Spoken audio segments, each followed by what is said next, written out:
السلام علیکم ورحمۃ اللہ وبرکاتہ۔ پروگرام تلخیص القرآن کی 21ویں نشست میں آپ کا خیر مقدم ہے۔ اس نشست میں انشاءاللہ الرحمن سورہ توبہ سورہ نمبر 9 سے متعلق کچھ باتیں آپ کی خدمت میں رکھی جائیں گی۔ سورۃ التوبہ مدنیہ۔ وجہ تسمیہ: اس سورہ کے دو نام ہیں، التوبہ، البراءہ۔ اس کا التوبہ نام رکھنے کی وجہ اس کی ایک آیت میں اہل ایمان کے قصوروں کی معافی کا اعلان ہے، اور البراءت نام رکھنے کی وجہ یہ ہے کہ اس کی پہلی آیت میں عہد شکنی کرنے والے مشرکین سے بری الذمہ ہونے یعنی برات کا اعلان ہے۔ یہ واحد سورہ ہے جس کے آغاز میں بسم اللہ الرحمن الرحیم مکتوب نہیں ہے، بسم اللہ الرحمن الرحیم لکھا ہوا نہیں ہے۔ زمانہ نزول: یہ سورہ مدنی ہے اور اس کے مضامین سے اندازہ ہوتا ہے کہ اس کا نزول سن 8 ہجری سے لے کر سن 9 ہجری میں ہوا ہے۔ اس سورہ کی آیات مختلف مقامات پر نازل ہوئی ہے۔ مرکزی مضمون جہاد اور خصوصاً فتح مکہ اور غزوہ تبوک پر تبصرہ ہے، جو در حقیقت جہاد کا نقطۂ عروج ہے۔ تعداد آیات: اس میں 119 آیات ہیں۔ آیت نمبر 1 سے لے کے 16 تک میں اللہ اور رسول کی طرف سے مکمل برات کا اعلان ہے۔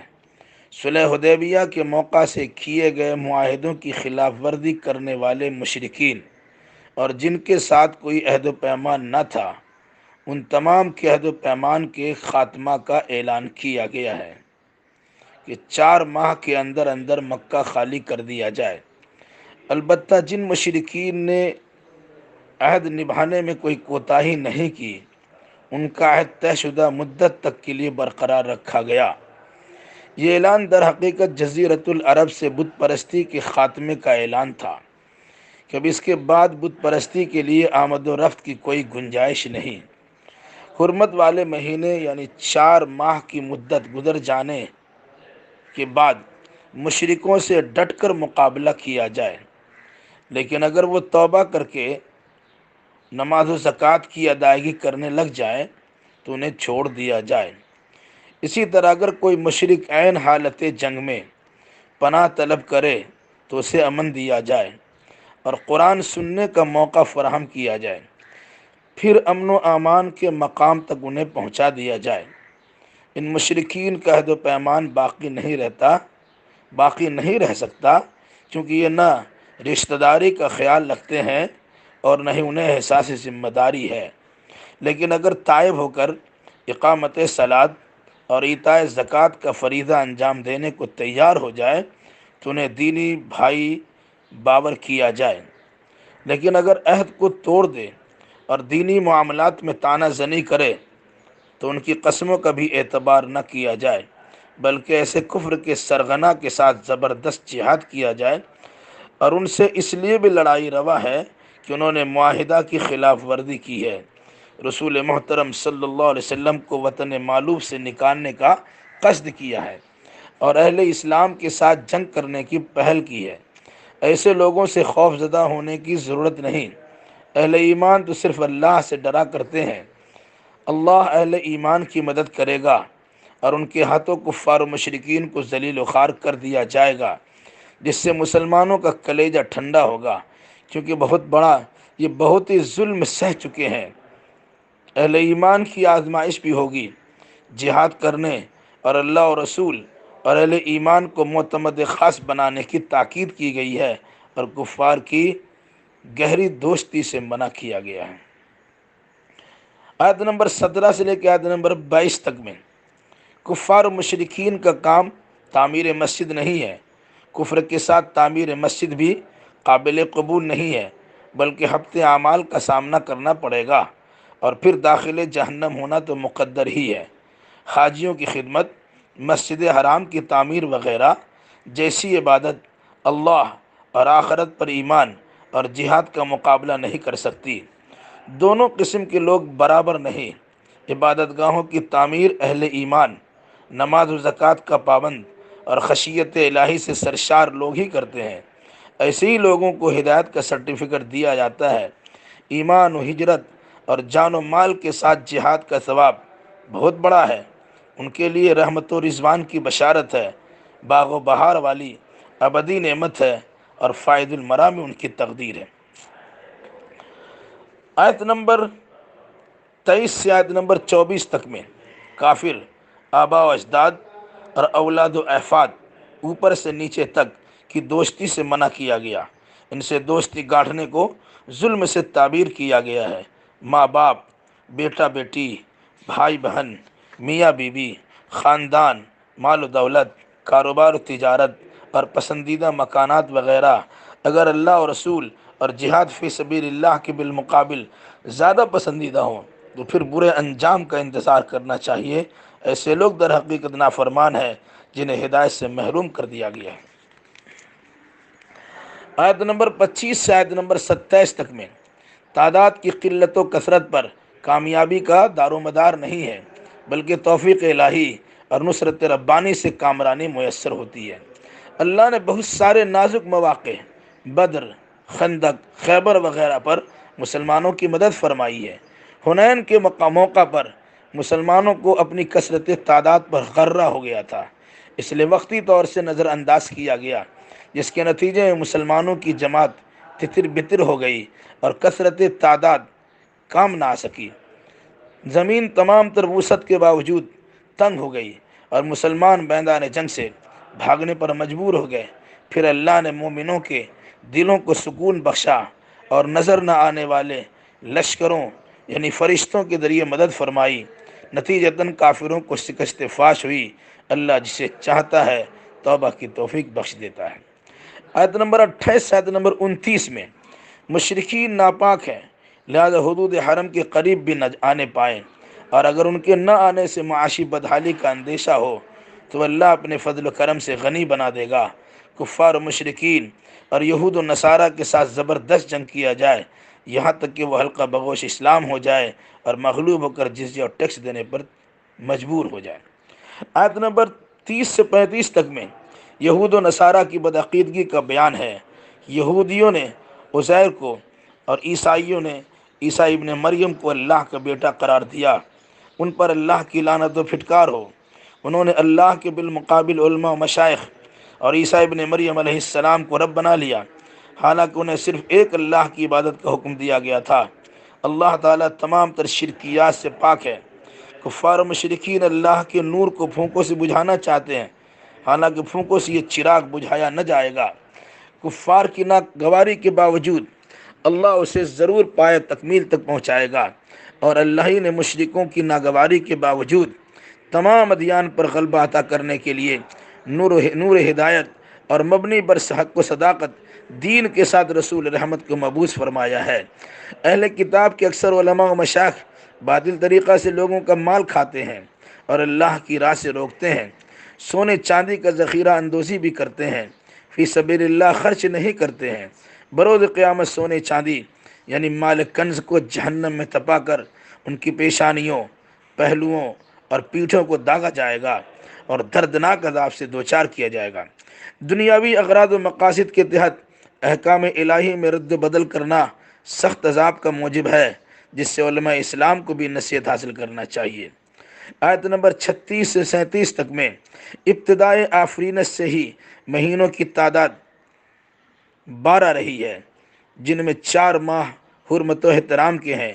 ان مہینوں میں قتال کرنا اپنے اوپر ظلم کرنا ہے، البتہ اگر کفار و مشرکین برسر پیکار ہو تو ان کو چھوڑا بھی نہیں جائے گا۔ اللہ کا مقرر کردہ مہینوں میں آگے پیچھے کرنا، حلال کو حرام اور حرام کو حلال بنانا سری کفر ہے۔ آیت نمبر 38 سے آیت نمبر 60 میں سن 9 ہجری میں پیش آنے والا غزوہ غزوہ تبوک کے موقع پر جہاد میں سستی و بزدلی کرنے پر وعید کا تذکرہ ہے۔ جہاد کے لیے نکلنے میں پس و پیش کرنا آخرت کے بجائے دنیا کو پسند کرنا ہے، حالانکہ آخرت کے بالمقابل دنیاوی ساز و سامان متاع قلیل ہے۔ جہاد سے کترانے پر دوسری جہادی قوم برپا کی جا سکتی ہے، اور جہاد سے جی چرانے پر دردناک عذاب کا سامنا کرنا پڑ سکتا ہے۔ اللہ کی نصرت و مدد کافی ہے۔ واقع ہجرت اور سفر ہجرت کو مد نظر رکھا جائے اور نظر نہ آنے والا فوج بھی اتارا جا سکتا ہے۔ جہاد فی سبیل اللہ کے لیے سامان حرب و ضرب سے لیس اور ہلکے پھلکے بھی نکلا جا سکتا ہے۔ منافقین کی منافقانہ روش پر گرفت بھی کی گئی ہے۔ جنگ سے جی چرانے والے منافق ہیں، اسی وجہ سے جہاد کی تیاری بھی نہیں کرتے، جبکہ اہل ایمان جان و مال کے ساتھ جہاد کو اپنا نصیبہ سمجھتے ہیں۔ یہ منافقین مسلمانوں کے بے خواہ نہیں بلکہ بدخواہ ہیں۔ اہل ایمان کو اللہ ہی پر توکل کرنا چاہیے۔ مسلمانوں کے دونوں ہاتھ میں لڈو ہیں، فتح یاب ہوئے تو غازی کہلائے، جان کا نذرانہ پیش کر دیے تو شہید کہلائے، جبکہ منافقین بہر صورت عذاب سے دوچار ہوں گے۔ منافقین کے صدقہ و خیرات مقبول نہیں۔ اللہ اور رسول کے ساتھ کفر، نماز میں کاہلی، بادل ناخواستہ زکوٰۃ کی ادائیگی ایسے اسباب ہیں کہ ان کے صدقات قبول نہیں کیے جائیں گے۔ یہ اپنی کمین گاہ کے تلاش میں ہمہ وقت رہتے ہیں اور کوئی موقع گنوانا نہیں چاہتے۔ مال کے بڑے حریص ہیں، جبکہ اللہ اور رسول کی طرف سے عطا کردہ مال پر اکتفا کرنا ہی بہتر و سود مند ہے۔ مصارف زکوٰۃ کی وضاحت ہے۔ غریبوں، مسکینوں، عاملین زکوٰۃ، تالیف قلوب، غلام آزاد کرنے، قرض کی ادائیگی فی سبیل اللہ اور مسافروں پر خرچ کرنا ہے۔ آیت نمبر 61 سے آیت نمبر 72 تک میں رسول اللہ صلی اللہ علیہ وسلم کو تکلیف پہنچانے کا انجام دردناک عذاب ہے، پھر بھی منافقین آپ کو تکلیف پہنچاتے ہیں۔ یقیناً اللہ اور رسول کی مخالفت کرنے والا ذلیل و خوار ہو کر داخل جہنم ہوگا۔ اللہ اور رسول کا مذاق اڑانے والا معافی کے مستحق نہیں ہے۔ دنیا و آخرت دونوں ہی میں عذاب سے دوچار ہوں گے۔ منافقین آپس میں ایک دوسرے کے دوست ہیں، برائی کا حکم دیتے اور بھلائی سے منع کرتے ہیں۔ وہ بخیل و کنجوس ہوتے ہیں۔ کفار و مشرکین، کفار و منافقین نار جہنم کے ایندھن بنیں گے، ان پر لعنت و ملامت کی بوچھار ہوگی۔ مخلصانہ ایمان و عمل قابل اعتبار ہے، اس کی قدر کی جائے، جبکہ منافقانہ ایمان و عمل حبط اعمال کا سبب ہے۔ ان کفار و منافقین سے قبل قوم نوح، قوم عاد، قوم سمود، قوم ابراہیم، اہل مدین، قوم لوط وغیرہ رسولوں کی تکذیب اور آیتوں کے انکار کے نتیجے میں عذاب سے دوچار ہو چکے ہیں۔ مومن مرد و عورت آپس میں ایک دوسرے کے دوست ہیں، بھلائی کا حکم دیتے اور برائی سے منع کرتے ہیں۔ اقامت صلاۃ، ایتاء زکوٰۃ، اطاعت اللہ اور رسول کی وجہ سے رحمت الہی کے مستحق ہے۔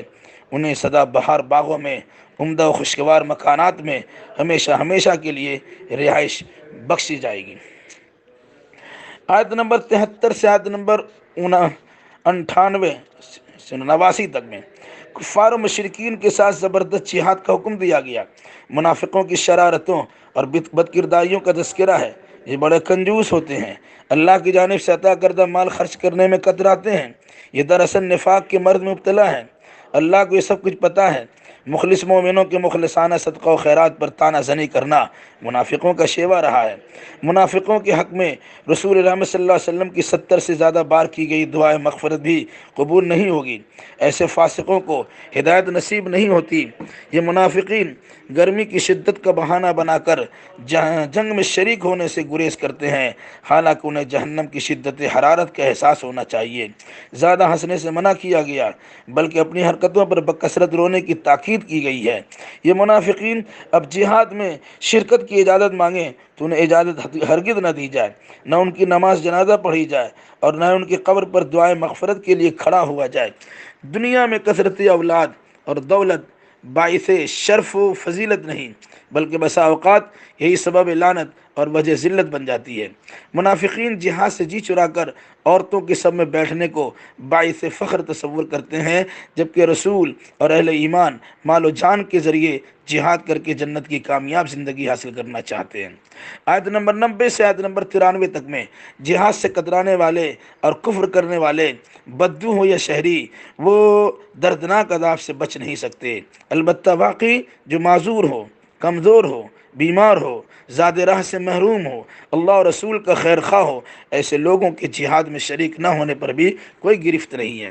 اسباب و وسائل کے میسر نہ ہونے پر، جنگ سے محروم ہونے کی صورت میں زار و قطار رونے والے، یہ کوئی سرزنش نہیں، پکڑ تو ان کی ہے، رونے والے پر کوئی سرزنش نہیں، ایسے لوگوں کے جہاد میں شریک نہ ہونے پر کوئی قباحت نہیں۔ اسباب و وسائل کے میسر نہ ہونے پر، جنگ سے محروم ہونے کی صورت میں زار و قطار رونے والے پر کوئی سرزنش نہیں، پکڑ تو ان کی ہے جو مال و دولت کے باوجود عورتوں کی سب میں بیٹھے رہنے پر خوش ہیں، ان کے دلوں پر مہر لگا دیا گیا ہے مگر ان کو سمجھ میں نہیں آتا۔ آیت نمبر 94 سے آیت نمبر 99 تک میں بطور پیش گوئی آپ صلی اللہ علیہ وسلم کو مطلع کیا گیا ہے کہ جنگ سے واپسی پر لوگ آپ کے سامنے عذر و معذرت پیش کر کے آپ کو خوش کرنے کی کوشش کریں گے، اگر آپ ان سے راضی بھی ہو جائیں گے تو اللہ ان سے راضی نہیں ہوگا۔ یہ لوگ گندے خیال کے ہیں، ان سے اعراض کیجیے، ان کا ٹھکانہ جہنم ہے۔ شہری کے بالمقابل دیہاتی کا کفر و نفاق شدید ہوتا ہے، یہ حدود الہی سے ناواقف ہوتے ہیں، انفاق فی سبیل اللہ کو تاوان و ٹیکس سمجھتے ہیں، مسلمانوں کے پریشان ہونے کی تمنا کرتے ہیں، البتہ بعض دیہاتی اللہ اور یوم آخرت پر ایمان لاتے ہیں، انفاق کو قربت الہی اور دعائے رسول کا ذریعہ خیال کرتے ہیں، ایسے لوگوں کو قربت و رحمت سے نوازا جائے گا۔ آیت نمبر 100 سے لے کے آیت نمبر 106 میں انصار و مہاجرین میں سے سبقت کرنے والے اور قیامت تک ان کی مخلصانہ اتباع پیروی کرنے والے کو رضامندی اور ہمیشہ کی کامرانی کا سرٹیفکیٹ دیا گیا ہے۔ بے شمار شہری و دیہاتی منافقین جو نفاق میں حد سے بڑھے ہوئے ہوتے ہیں، جن کی خبر بھی آپ صلی اللہ علیہ وسلم کو نہیں، انہیں دنیا میں، قبر میں اور آخرت میں ضرور عذاب دیا جائے گا، البتہ جن لوگوں نے اقرار جرم کر کے توبہ استغفار کر لی، گو ان کے اچھے اعمال برے اعمال ملے جلے ہیں، ان کی مغفرت ہوگی۔ آپ ان کے تزکیہ اور صفائی کے لیے ان کے صدقات و خیرات قبول کر لیجیے اور سکون میسر ہونے کے لیے اللہ سے ان کے حق میں دعا کیجیے، کیونکہ توبہ قبول کرنا، صدقات کو شرف قبولیت بخشنا اللہ کے اختیار میں ہے۔ تمہارے طرز عمل پر پوری نگاہ رکھی جائے گی، جیسا عمل ہوگا ویسا فیصلہ ہوگا۔ جنگ تبوک سے پیچھے رہنے والا معاملہ التوا میں رکھا جائے۔ آیت نمبر 107 سے آیت نمبر 110 میں دین کے نام پر منافقین کی گہری سازش کا تذکرہ ہے۔ اہل ایمان کو نقصان پہنچانے، کفر کو فروغ دینے، مومنوں میں پھوٹ ڈالنے اور اللہ رسول سے لڑنے والوں کے لیے کمین گاہ کے طور پر ایک مسجد تعمیر کی ہے۔ اللہ تعالیٰ ان کے جھوٹے ہونے کی شہادت دیتا ہے۔ منافقین کے تیار کردہ اس مسجد میں نماز پڑھنے سے منع کرتا ہے۔ مسجد قباء اور مسجد مدینہ میں جن کی بنیاد پہلے ہی دن سے تقوی پر رکھی گئی ہے، انہیں میں نماز ادا کی جائے، کیونکہ یہاں کے لوگ ظاہری و باطنی عقائد کی صفائی کا خوب خیال رکھتے ہیں، اسی لیے اللہ بھی ان کو دوست رکھتا ہے۔ متقی و پرہیزگار رضا الہی پہ جان نثار، شک و شبہ سے دوچار، منافقت کے مرض میں گرفتار برابر نہیں ہے، چونکہ مسجد زرار ہمیشہ خلجان کی باعث بنی رہے گی، جس کا بدلہ جہنم ہے۔ آیت نمبر 111 سے آیت نمبر 112 میں اللہ نے مومنوں کی جان و مال جنت کے بعد خرید لیا ہے، اور جو لوگ جہاد کرتے اور دشمنوں کو قتل کرتے کرتے جام شہادت نوش کر لیتے ہیں، تورات و انجیل و قرآن میں ان کی اس سودے بازی کو بڑی اہم سودا سے تعبیر کیا ہے۔ یقیناً اللہ کا وعدہ پورا ہوتا ہے، بس اس معاہدہ پر خوش و خرم ہونا چاہیے۔ پھر سچے مومن کے اوصاف حمیدہ کا تذکرہ ہے کہ وہ توبہ کرنے والے، عبادت کرنے والے، حمد و ثنا کرنے والے، رود و ہجرت کرنے والے، رکوع و سجود کرنے والے، امر بالمعروف اور نہی عن المنکر کا فریضہ انجام دینے والے، حدود اللہ کی حفاظت کرنے والے مومنوں کو فلاح و کامیابی کی بشارت ہے۔ آیت نمبر 113 سے آیت نمبر 116 تک میں مبینہ کفار و مشرکین، منافقین و ملحدین کے لیے دعائیں مغفرت کی ممانعت کی گئی ہے، گرچہ وہ قریبی رشتہ دار ہی کیوں نہ ہو۔ ابراہیم علیہ السلام نے محض وعدہ نبھانے کے لیے اپنے مشرک والد کے حق میں دعائیں مغفرت کی تھی، لیکن جب انہیں معلوم ہوا کہ یہ اللہ کے دشمن ہیں، اپنی حرکت سے باز آنے والے نہیں ہیں، تو انہوں نے اپنے والد سے برات کا اظہار کر دیا۔ ہدایت کے بعد ضلالت بڑی خطرناک چیز ہے۔ ایسے لوگ حیات و موت کے مالک اللہ کی گرفت سے بچ نہیں سکتے، پھر کوئی ان کا دوست مددگار نہیں ہوگا۔